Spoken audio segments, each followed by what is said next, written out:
vers l'adoption d'une politique nationale sur les soins de santé à base communautaire au Togo. Un forum organisé par le gouvernement togolais planche sur les mécanismes qui doivent conduire à la mise en place d'un cadre technique et institutionnel définissant clairement le paquet minimum de services essentiels à offrir aux populations en matière de soins de santé primaires. Il s'agit d'un vaste projet qui vise l'amélioration de la qualité de la vie à travers l'intensification des actions de prévention des maladies et le renforcement des capacités des agents de santé.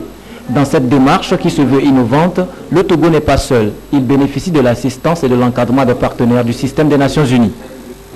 Dans la réalité, ce qui nous a été donné de constater, c'est qu'au sein des communautés, il y a parfois des besoins qui ne font pas l'objet de demandes.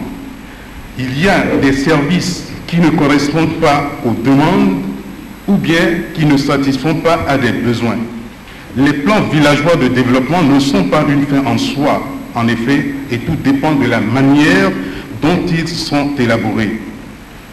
Par quels moyens pouvons-nous mieux explorer les demandes et besoins communautaires pour adapter l'offre en conséquence, tout en restant dans le cadre d'une politique nationale? Voilà la question subsidiaire à laquelle il faudra aussi répondre. À l'instar des autres pays membres de l'OMS, le Togo a compris que la bonne santé de sa population dépend, au-delà de la réhabilitation, de la multiplication des complexes hospitaliers et du recrutement du personnel soignant, d'une stratégie efficace des soins de santé essentiels fondée sur des méthodes d'approche pratique, c'est-à-dire accessibles à tous, à moindre coût, et même facilitée par la participation des communautés elles-mêmes. Une participation qui n'est possible que grâce au travail de terrain dévolu aux agents communautaires de santé publique. L'agent de santé communautaire joue un rôle important.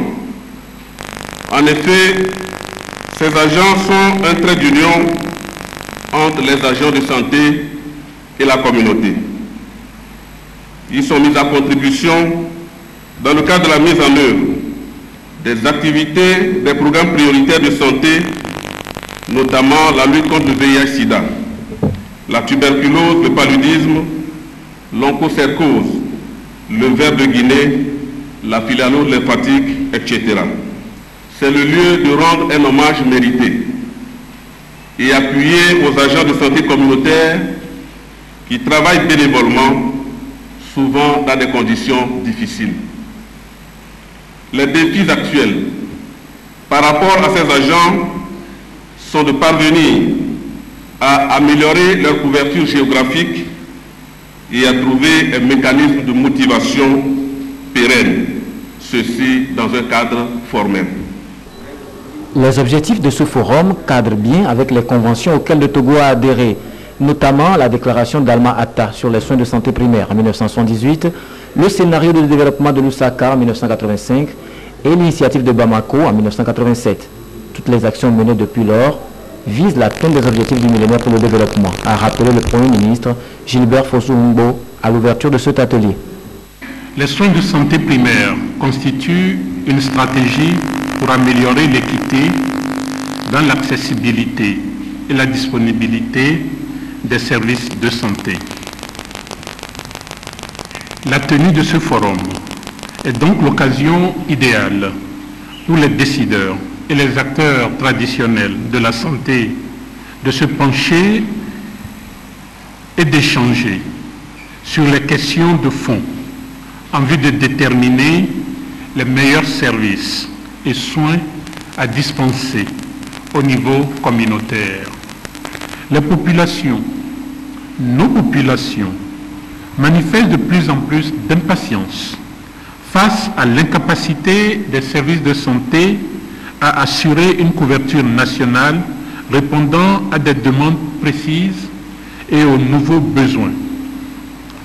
Les soins de santé primaires peuvent justement le faire. Le gouvernement, à travers l'orientation qu'il veut donner à ces services, veut renforcer le rôle de l'État. Le rôle de l'État dans l'appropriation des politiques et des stratégies sectorielles. Elle vise aussi à accroître le cadre de collaboration avec la médecine privée, y compris traditionnelle, et la participation communautaire aux activités de développement sanitaire à travers les organes de gestion.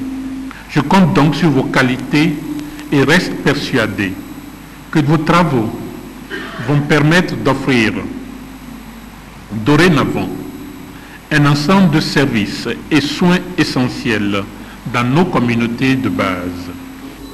Avec cette nouvelle orientation, des actions multiformes seront menées. L'intensification de la lutte contre le marché illicite du médicament, le renforcement de la mobilisation sociale contre l'usage et le commerce des stupéfiants, l'encouragement des populations à l'utilisation des ouvrages sanitaires, de même que la dotation des villes de systèmes efficaces de gestion des ordures ménagères.